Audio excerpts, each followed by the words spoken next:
Queridos hermanos, iniciamos la lección divina de este día, lunes 20 de febrero, lunes de la séptima semana del tiempo ordinario. Por la señal de la Santa Cruz de nuestros enemigos, líbranos, Señor Dios nuestro, en el nombre del Padre, y del Hijo, y del Espíritu Santo. Amén. Señor mío y Dios mío, creo firmemente que estás aquí, que me ves, que me oyes. Te adoro con profunda reverencia, te pido perdón de mis pecados y gracia para hacer con fruto este tiempo de lección divina.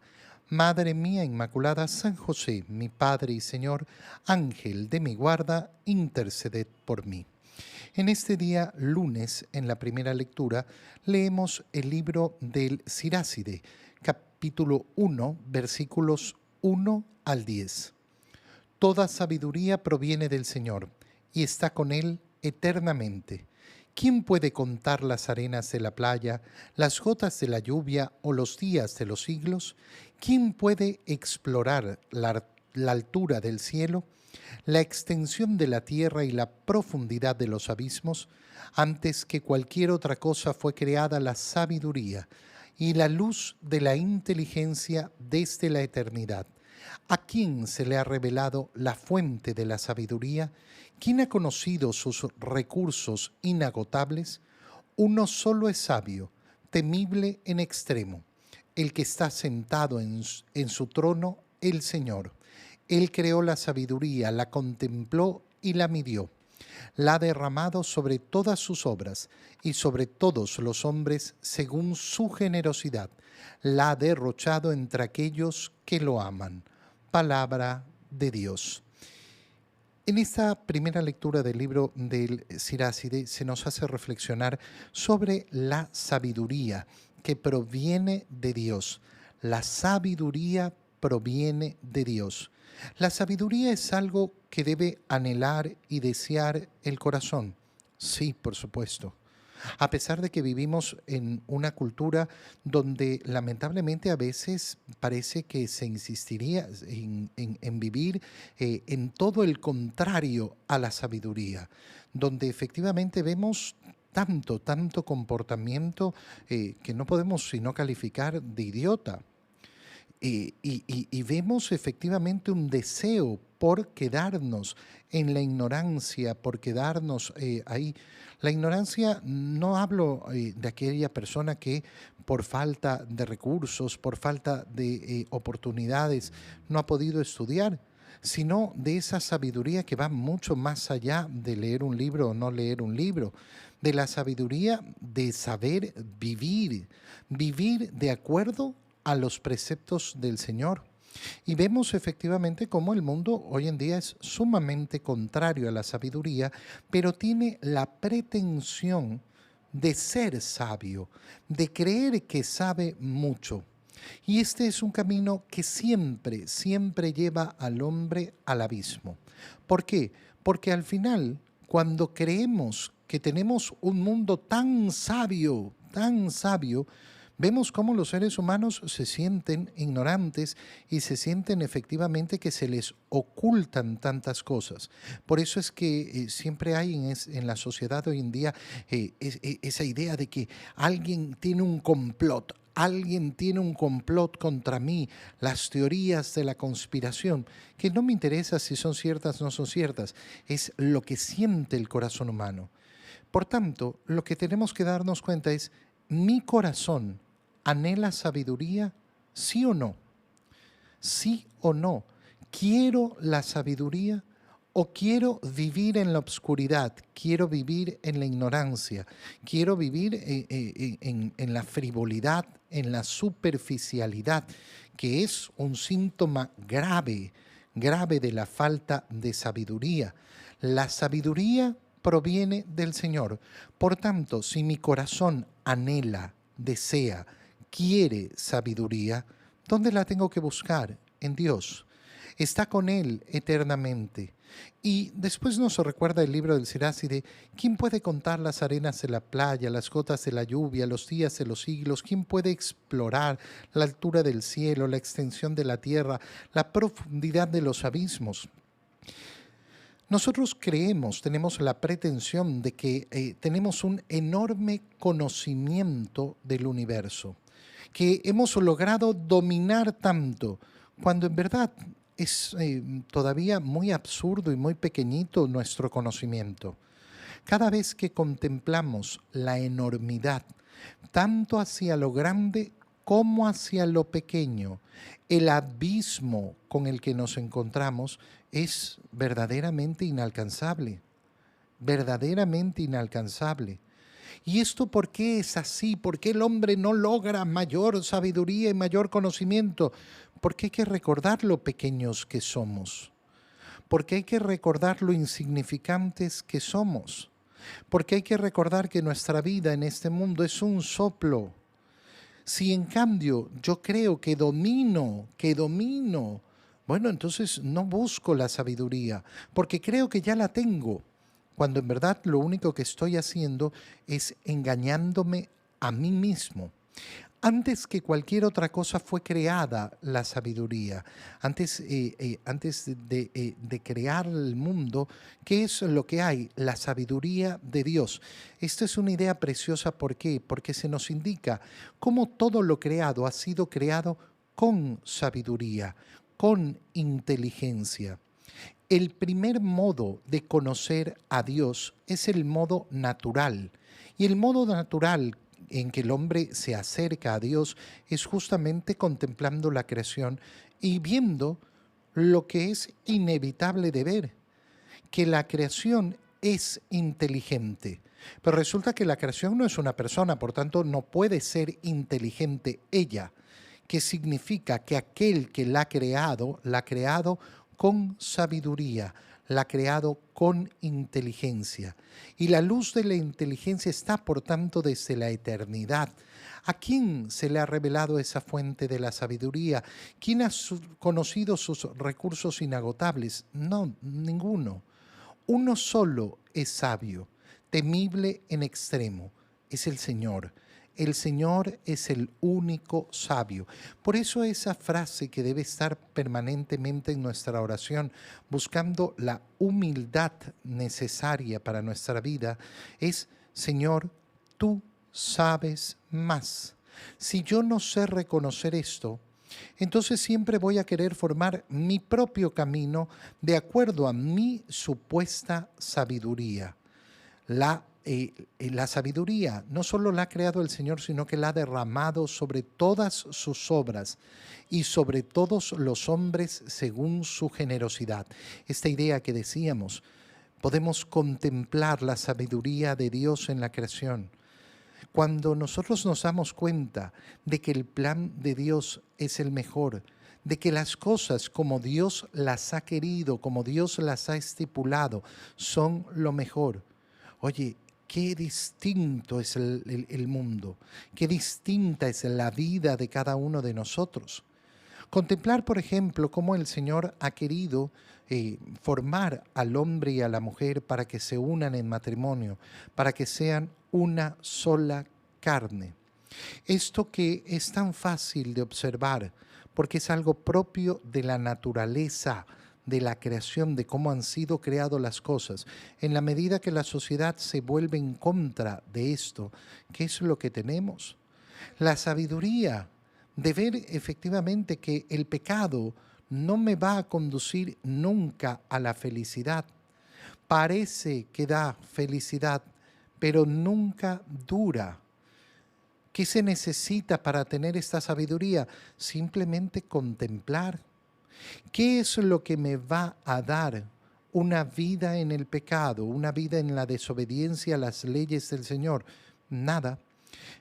Basta mirar a nuestro alrededor y darnos cuenta. Oye, ¿dónde está el sufrimiento de la gente? Ay, el sufrimiento de la gente está en los políticos. No, no, no, el sufrimiento de la gente está en las malas decisiones que toman en su vida, porque las toman sin sabiduría.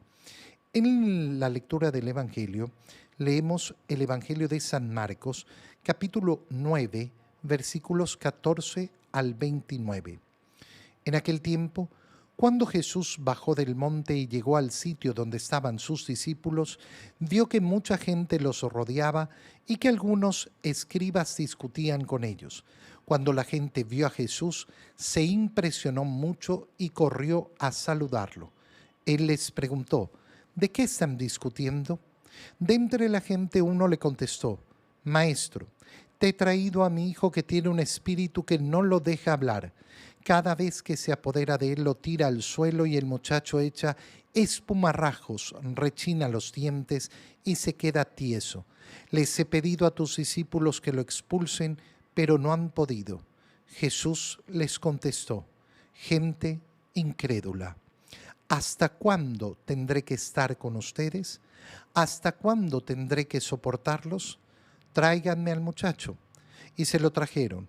En cuanto el espíritu vio a Jesús, se puso a retorcer al muchacho, lo derribó por tierra y lo revolcó, haciéndolo echar espumarrajos.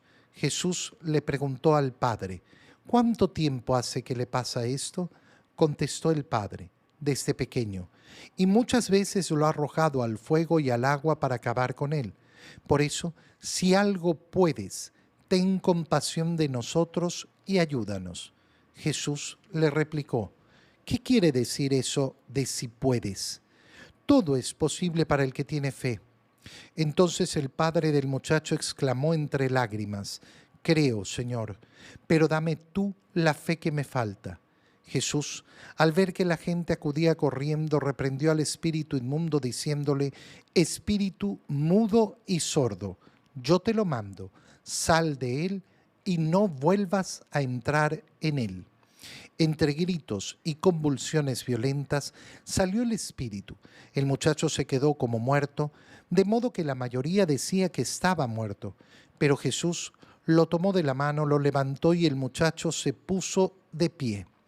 Al entrar en una casa con sus discípulos, estos le preguntaron a Jesús en privado: ¿por qué nosotros no pudimos expulsarlo? Él les respondió: esta clase de demonios no sale sino a fuerza de oración y de ayuno. Palabra del Señor. Un evangelio precioso el que acabamos de leer. Recordamos de dónde nace este evangelio. El Señor ha subido al monte Tabor con 3 de sus discípulos, donde se ha transfigurado.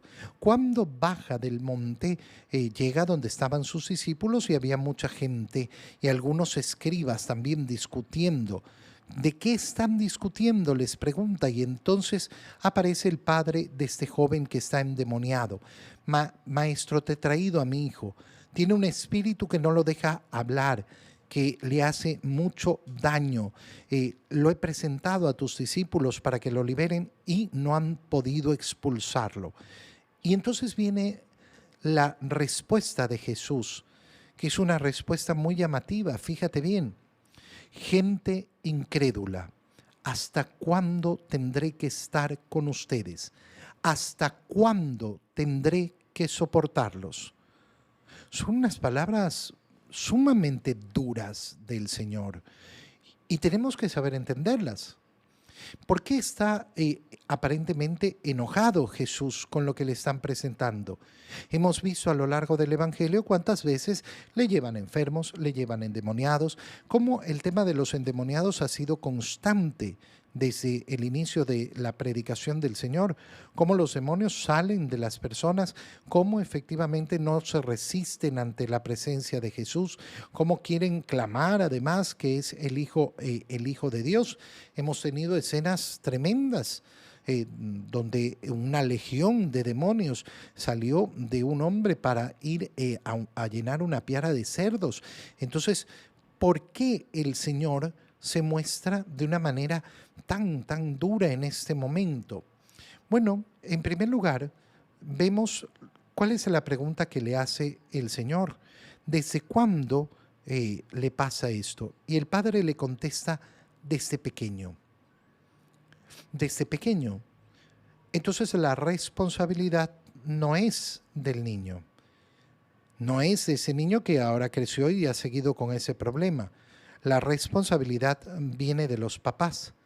Hemos visto en el Evangelio cómo esa mujer que no era parte del pueblo elegido, de israelita, se acerca al Señor para pedir por su hija que estaba poseída y que el Señor la trató muy mal. No está bien darle el pan de los hijos a los perros. Pero por las palabras humildes de esa mujer, el Señor le dijo, por eso que has dicho, el demonio ya ha salido de tu hija. Fíjate cómo la acción de expulsión del demonio se debía a la humildad llevada hasta la humillación por parte de esa madre. Bueno, aquí en primer lugar tenemos el contrario. ¿Cuál es el motivo de la posesión de ese niño? Algo han hecho los papás. Algo han hecho los papás, seguramente han confiado en la idolatría, seguramente han confiado en la superstición, seguramente han confiado en la magia, seguramente han estado metidos en pecados graves. No se ha vivido al Señor y ese niño ha nacido y crecido ahí, donde el corazón de esa familia no ha sabido confiar en Dios. Esto lo vemos hoy en día de una manera tan clara y tan constante como las personas, bautizar al niño, eso puede esperar. Ponerle la pulserita para protegerlo del mal ojo, eso inmediato. Apenas nace hay que ponerle el amuleto. Bueno, si yo confío en el demonio y después el demonio se lanza efectivamente contra ese niño, ¿de quién es la responsabilidad? De los padres. Gente incrédula, dice Jesús. Gente incrédula, porque no tienen fe, no pueden luchar contra el demonio. ¿Hasta cuándo tendré que estar con ustedes? ¿Hasta cuándo tendré que soportarlos? No es la única vez que vamos a ver al Señor decir estas palabras, porque tiene deseos de entregar la gracia a borbotones, tiene deseos de efectivamente operar nuestra salvación. Y el Señor, que ha hecho momentos antes, se ha transfigurado para mostrar la gloria de Dios, y después de bajar del monte tiene que enfrentarse a la idiotez que hace la gente, que conduce hacia el mal y que conduce a que el demonio pueda efectivamente tomar posesión de una persona por esas acciones que han hecho. Tráiganme al muchacho. El espíritu se comienza a retorcer inmediatamente. El Señor entonces va a producir esa liberación. El Padre le dice, si puedes hacer algo. Y entonces Jesús le dice, ¿qué quiere decir si puedes? Todo es posible para el que tiene fe. Cuando nosotros nos enfrentamos al mal, cuando nos enfrentamos a una posesión, cuando nos enfrentamos a una acción del maligno, cuando nos enfrentamos a que, es que me han hecho brujería, es que me han hecho no sé qué, lo primero que tenemos que preguntarnos es, ¿cómo estás viviendo la fe? A mí me buscan muchas personas, padre, es que me han hecho un daño, que me dijeron que me han hecho brujería. ¿Quién te dijo que te han hecho brujería? Es que yo fui a otro brujo. Entonces tú confías en los brujos. Aquí hay un problema de fe. Si tú resolvieras tu problema de fe, no necesitarías nada más. No necesitas a un especialista, no necesitas a uno que, este sí tiene poderes especiales. No, mira, el poder especial es la fe con la que vivimos. Es el único poder especial. Cuidado, porque hay muchas personas que, andan buscando a este cura, este otro, este es poderoso, este no sé qué, este tiene el don, este tiene el no sé cuánto. Hermano, la mayoría de tus problemas los solucionas tú con tu fe. Si es que fuera una fe profunda, verdadera, bien vivida, de acuerdo a la palabra del Señor, ahí está la clave. ¿Cómo que si puedes? Todo es posible para el que tiene fe, y entonces el Padre emite esa humildad de su fe. Yo creo, Señor, pero tú dame la fe que me falta. Y efectivamente es una petición humilde. Y delante de esa petición humilde el Señor actúa y efectivamente le manda. Y le manda con claridad. Espíritu mudo y sordo yo te lo mando, sal de él y no vuelvas a entrar. Y salió. ¿Por qué no pudimos nosotros expulsarlo? Esta clase de demonios no sale sino a fuerza de oración y ayuno. Estamos a punto de iniciar el tiempo de Cuaresma, que se caracteriza por ser un tiempo de oración, ayuno y caridad. Si nosotros sabemos vivir bien el tiempo de Cuaresma, ¿qué es qué es lo que hacemos? Nos fortalecemos en la fe. ¿Para qué? Para vencer al mal. Te doy gracias, Dios mío, por los buenos propósitos, afectos e inspiraciones que me has comunicado en este tiempo de lección divina. Te pido ayuda para ponerlos por obra. Madre mía Inmaculada, San José, mi Padre y Señor, Ángel de mi guarda, interceded por mí. María, Madre de la Iglesia, ruega por nosotros. Queridos hermanos, que tengan todos un muy feliz día.